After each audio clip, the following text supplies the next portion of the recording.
yang tak pernah kalah dengan kicauan burung merpati. Salam yang tak pernah kalah dengan kecantikan Siti Aisyah. Salam yang tak pernah kalah dengan ketampanan Nabi Yusuf. Dan salam yang tak pernah kalah dengan tajamnya pedang Sayyidina Ali. Sambutlah salam kami. Assalamualaikum warahmatullahi wabarakatuh. Dewan Hakim yang arif dan bijaksana, Alhamdulillah, alhamdulillahi rabbil alamin, wa bihi nasta'in wa ala umuri dunya wa din, wa ala alihi wa sahbihi ajma'in, wa man tabi'ahum bi ihsan ila yaumiddin. Amma ba'du. Dewan Hakim yang arif dan bijaksana, hadirin kaum muslimin sebangsa dan setanah air yang kami banggakan. Identitas agama merupakan fenomena fundamental bagi masyarakat Indonesia. Dibandingkan ras, suku, dan spirit kebangsaan, agama diyakini sangat memenuhi kebutuhan psikologis individu terkait identitas diri, harga diri, maupun aktualisasi diri. Demikian sekelumit kesimpulan dari Education Sosial Psikologi di negeri India. Konsekuensinya, sebagai penganut suatu agama di Indonesia, yang pasti dihadapkan bukan hanya dengan umat seagama, melainkan juga dengan umat yang berbeda agama dari segi keyakinan. Apakah semua agama benar? Ya. Hanya agama yang dianutnya saja yang benar. Pertanyaan tersebut jadi penting direnungkan, karena jika seorang individu beragama memiliki keyakinan bahwa semua agama benar, ia akan dianggap berakidah samar-samar. Akan tetapi jika seorang individu beragama memiliki kesimpulan hanya agama yang dianutnya saja yang benar, ia akan dianggap berarti keyakinan samar. Dengan keyakinan seperti itu, agama selain yang dianutnya akan dibina ke jalan yang benar.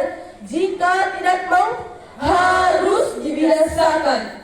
Tetapi andai sikap ini yang dikembangkan, wajah agama yang damai dan bersahabat akan berubah menjadi monster yang paling jahat, Teroris yang paling sadis, radikal yang paling brutal. Bahkan tidak mustahil jika di negeri ini terjadinya konflik vertikal, diagonal, bahkan horizontal yang menyebabkan kecemburuan sosial dan eksternal. Betul? Lalu, bagaimana upaya mengantisipasi agar identitas ajaran dan perilaku umat beragama tidak menjadi pemicu perpecahan di tengah-tengah negeri tercinta ini?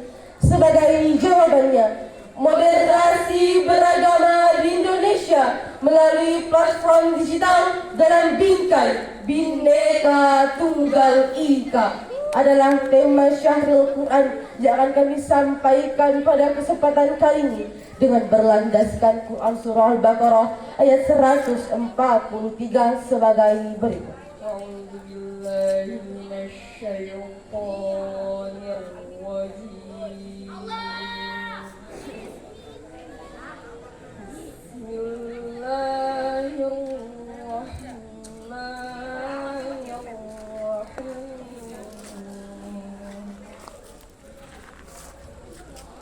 وكذلك جعلناكم أمة وسطا لتكونوا شهداء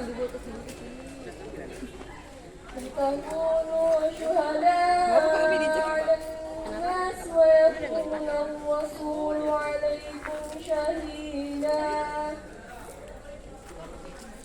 وما جعلنا القبلة التي كنت عليها إلا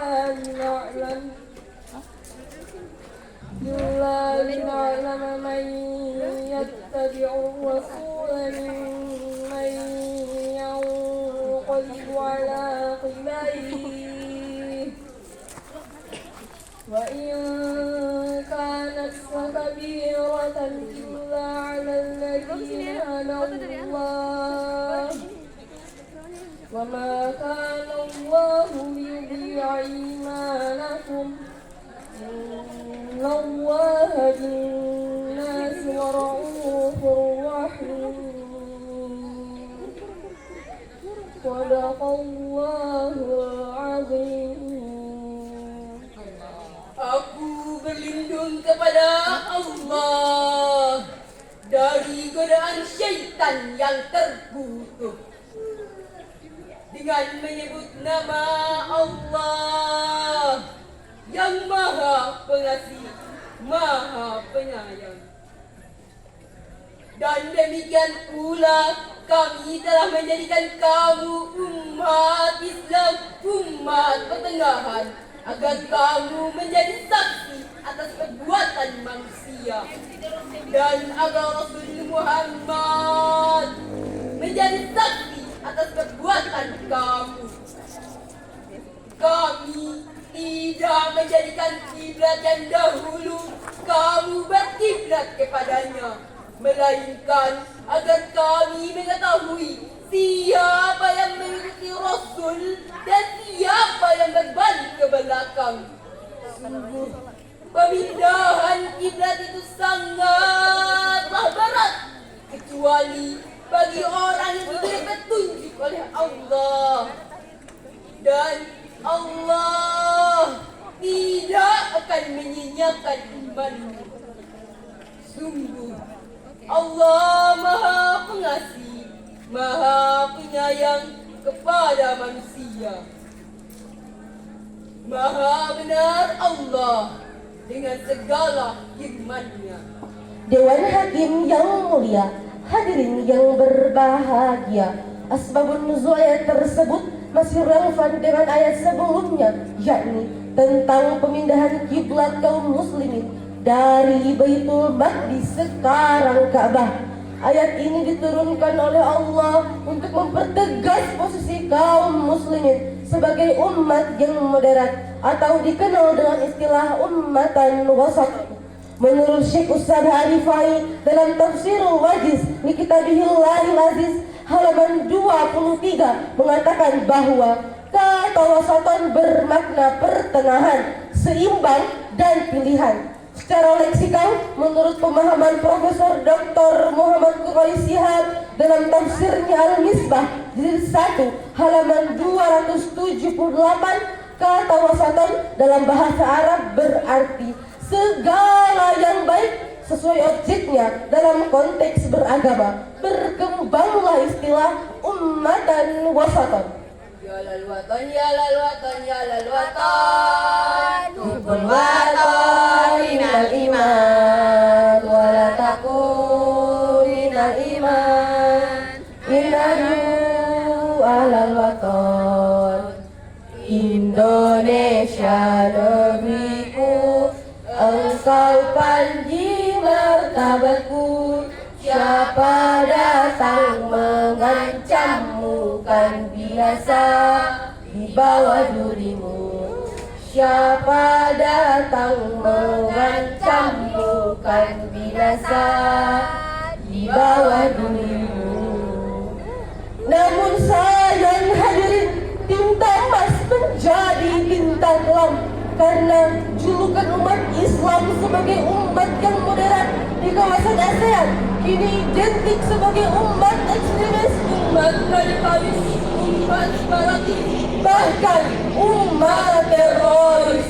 Sebagaimana yang kita ketahui bahwa terjadi sederetan kasus terorisme dan radikalisme di berbagai wilayah di negeri ini. Mulai dari kasus pembunuhan pekerja jembatan di Papua, aksi terorisme di Mapolda Riau, membunuh diri di Surabaya, dan di kota yang sama terjadi peledakan bom yang mengakibatkan 3 gereja hancur lebur, yang mengakibatkan puluhan nyawa tak berdosa meninggal dunia.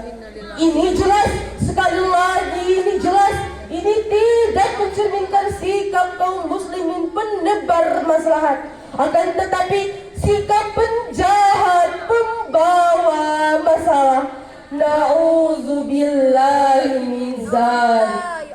Dewan Hakim yang mulia, hadirin yang berbahagia, kini kita sebagai bangsa Indonesia menatap masa depan dengan mau bergandeng tangan untuk dapat bergandengan tangan dengan umat yang berbeda agama.